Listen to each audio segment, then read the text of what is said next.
chaussettes, cuir, casquettes, bananes, t-shirts qui sont pareils. 100% des bénéfices sont versés à la conservation des races anciennes. Et puis là, on a le petit visuel des poussins, la diversité des poussins. Regarde si c'est beau, ça, les races anciennes. Regarde si c'est beau. C'est beau, hein, messieurs, dames. C'est beau, hein. C'est beau, hein. Ça, c'est moi. Oh non, ça, c'est moi.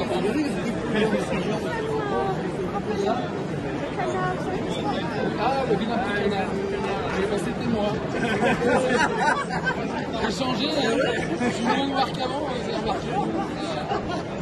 Bon les amis, il y a un peu de bruit, mais c'est normal, on est au salon de l'agriculture. Ah bon? Déjà, merci d'être là. Et puis là, derrière François, donc on ne présente plus François Belay, si je peux me permettre. La voix du tour, du protocole, du maillot jaune, du maillot blanc, du maillot à pois, du meilleur jeune, etc. Roule ma poule, François, mais qu'est-ce que c'est que ce truc? Alors Roule ma poule, on disait en voiture Simone, maintenant on dit Roule ma poule. Roule ma poule, c'est une association née en Bresse qui permet de sauvegarder, qui permettra de sauvegarder les races de poules anciennes. On s'est rendu compte qu'il y avait des disparitions d'animaux sauvages, mais aussi domestiques, parce que faute de combattants, faute d'éleveurs, faute de transmission, ce sont des volailles qui disparaissent.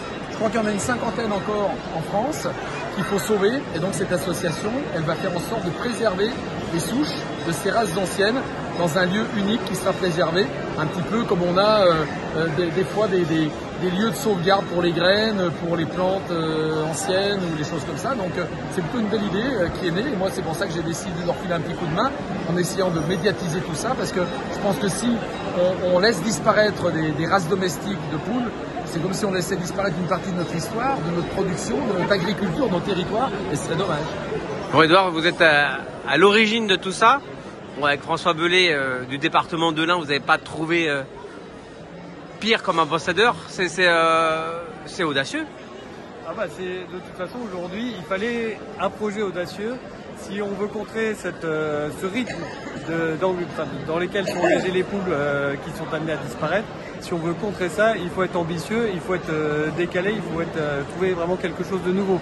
Donc c'est vraiment ce qu'on a décidé de faire, donc avoir cette approche décalée sur l'humour, sur un sujet sérieux qui est vraiment le risque de disparition réelle de ces races anciennes.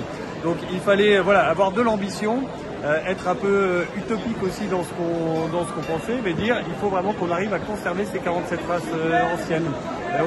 Roule ma poule, elle mérite d'accrocher et de susciter la curiosité. Et donc c'est la course des poules contre leur propre extinction.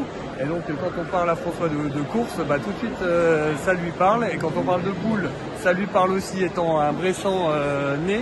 Donc tout ça faisait que ça matchait pour avancer. C'est décalé, mais c'est quand même sérieux, Jean-Yves, parce que Roule ma poule sera sur le Tour de France 2025. 20e étape.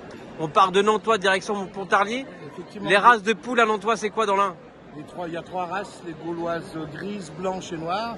La gauloise blanche, c'est celle qu'on appelle plus communément la poule de Bresse.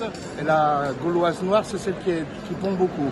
Voilà, donc on verra ça pendant la 20e étape. Voilà. Bon, en fait, conclusion, vive le Tour et roule ma poule.